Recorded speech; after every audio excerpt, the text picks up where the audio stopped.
Goeiedag. Good day, fellow South Africans. And you know, the politics of South Africa is very, very complicated. And it's not tied up so much on party lines, it's tied up more on tribal lines, which is something I keep on referring to now. Now, in the first video that I'm going to show you, you're going to see Zandi Gumede, the mayoress of Durban, being talked about, and you know, her situation. She's facing fraud charges, and of course, because she's in the Zuma Zulu camp, there's a huge following that she has in KwaZulu-Natal, where she was the mayoress of the city of Durban. And as I say, it's not to do with what's right or what's wrong, it's a lot to do with tribalism. And of course, she's a huge supporter of Zuma. And we'll get to Zuma after this video. The corruption case against eThekwini Mayor Zandile Gumede is a political attack. That's the word from her supporters. ANC branches in the eThekwini region say they're unhappy with the provincial leadership's handling of issues surrounding Gumede. She's been placed on special leave indefinitely as the party decides on her future. Siphamandla Goge is following the story for us. He joins us now live from our Durban studio. So Siphamandla, it seems Gumede supporters are now gunning for city manager Sipho Nzuza. Tell us why. They say is the accounting officer all these allegations that the mayor is facing, she should not be facing because she did not sign any tender document. They are making serious allegations that Sipho Nzuza is the one who's responsible for this tender, and other senior ANC leaders in the province, they want him gone. He told me last week that he's not going anywhere. He's got 3 more years to go in his contract. He will see it through, but Zandile Gumede's supporters are saying he's responsible for the chaos that is going on in eThekwini, and they are saying this case is politically motivated. Let's listen in. We call on the mayor and council team to take legal advice because they are being abused for being disciplined cadres. They will take a fall for a tender that was never adjudicated nor signed by them. The suspension of the mayor, Gumede, and councillor Mthembu, and leaving behind the city manager, Mr. Sipho Nzuza, who is deployed by the ANC to council, is a clear indication that this case is political. Mr. Nzuza is the accounting officer and he has many questions to answer to the public. It is not surprising that the companies that were involved in 208 million tender have been reappointed by this very same city manager, Mr. Nzuza. And he is still in the office and unable to give details. All right, so what are they saying about the mayor and their strategy going forward? Legal action, that's all they are promising. They are saying they are done with the provincial leadership. It's clear that there is no political solution to this impasse. They are calling for the National Executive Committee of the ANC to urgently intervene and solve the matter. They want Gumede reinstated, and they are also opposed to the regional task team that was formed. But they are saying moving forward they will continue to protest and support Zandile Gumede. But I think what emerged today was the fact that they are saying they are prepared to go the legal route. Yeah, and then of course, Siphamandla, with the eThekwini Regional Conference looming, is Zandile Gumede actually going to contest?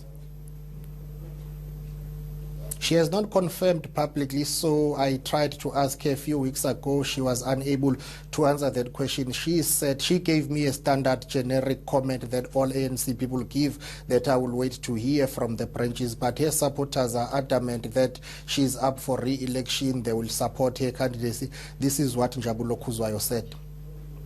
If conference were to sit tomorrow, Comrade Zandile Gumede will be elected chairperson again. That I can assure you, because her leadership is still strongly believed in this region of eThekwini.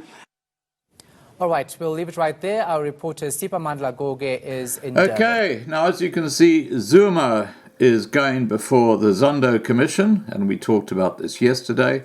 In the video attached, you'll get an overview of what was discussed and some of the weird things that Zuma claimed and talked about. But at this very time, you have to understand that probably the most at-threat senior politician in South Africa is the president. Hippo Eyes himself, Cyril Ramaphosa, who is losing support left, right and centre and has really become a lame duck in South African politics. And it's really a question of whether the public protector is going to win out and basically undermine Zuma and his integrity completely, at which time you're going to find the Zuma camp and the Ace Magashulas and those guys climbing in and claiming victory. And then you'll probably have David Mabuza, who is a known corrupt politician and was a guy who had hitmen to take out political opponents. He is second in line after Ramaphosa. No wonder South Africa is called a gangster state. Please remember to subscribe to be kept informed. Ring the bell for updates. Have a great day. And here comes the Zuma video. I've been vilified, alleged to be the king of corrupt people. I'm the most corrupt.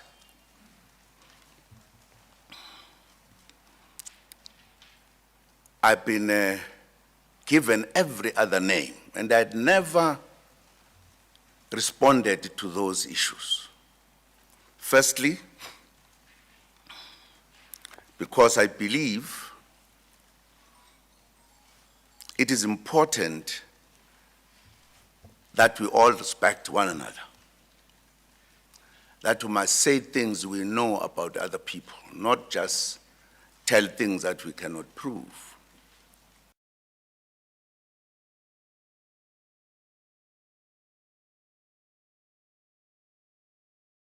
What made Comrade Nwako to behave the way he did here, saying that I've auctioned the country, in the NEC I just do what I like?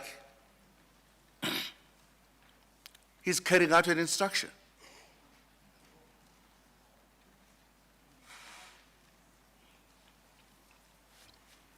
He was recruited when he was a student in Lesotho to be a spy.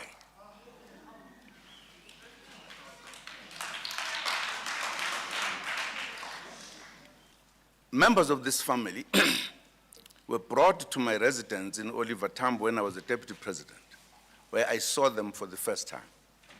They were coming from Mahlambandlovu, from President Mbeki. The person who introduced them was Isop Pahad. They were introduced as good business people, but they were also comrades, members of the ANC. And that's how some of my family members got to know them. The young man was still very young at the time, was there, saw them and introduced them.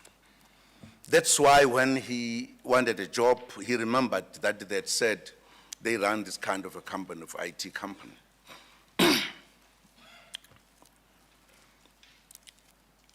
They were also introduced for the second time by some comrades in Gauteng, who were praising them that in their company, they take workers from their places in the morning to work, and they cook lunch for them, and they take them back at sunset. That's how I got to know them. And I, with time, because I had now known them,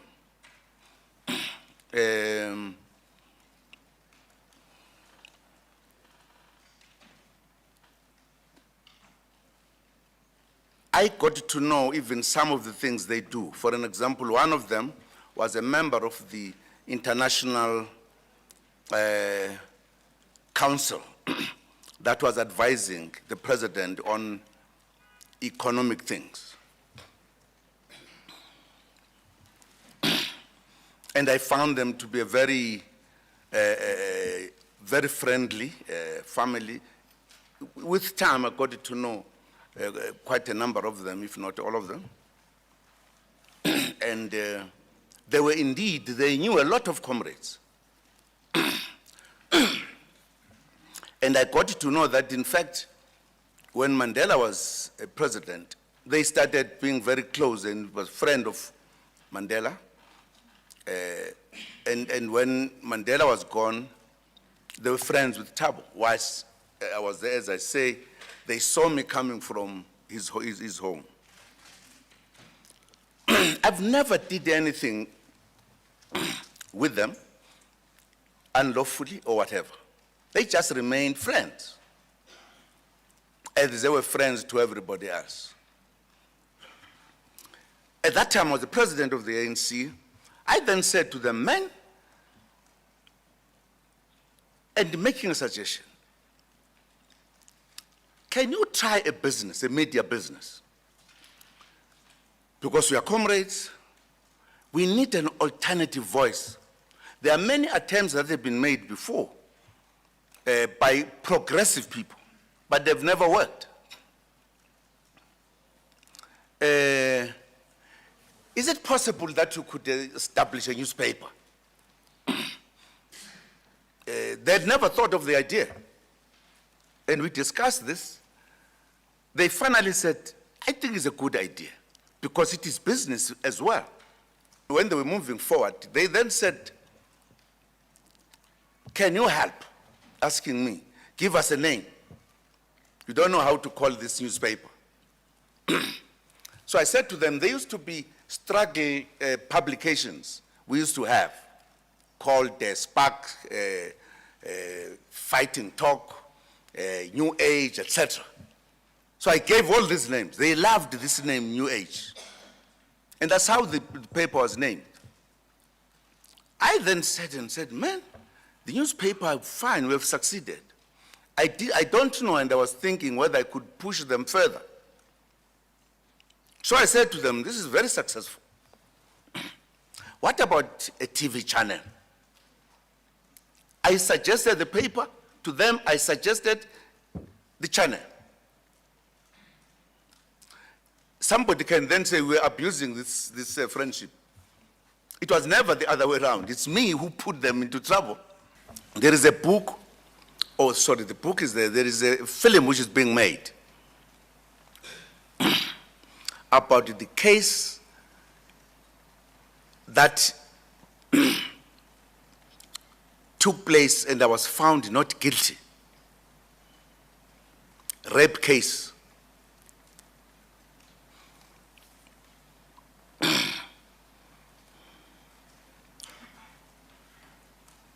There is a journalist in South Africa who is doing that one. Reddy Hlabi. It's being done outside to say Zuma is a rapist. It fits in this narrative. She has been doing it in the media where she works.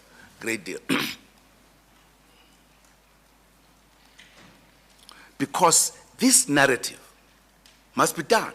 The question I ask them, these people who participate in it, where do they get the idea that Zuma must be put down?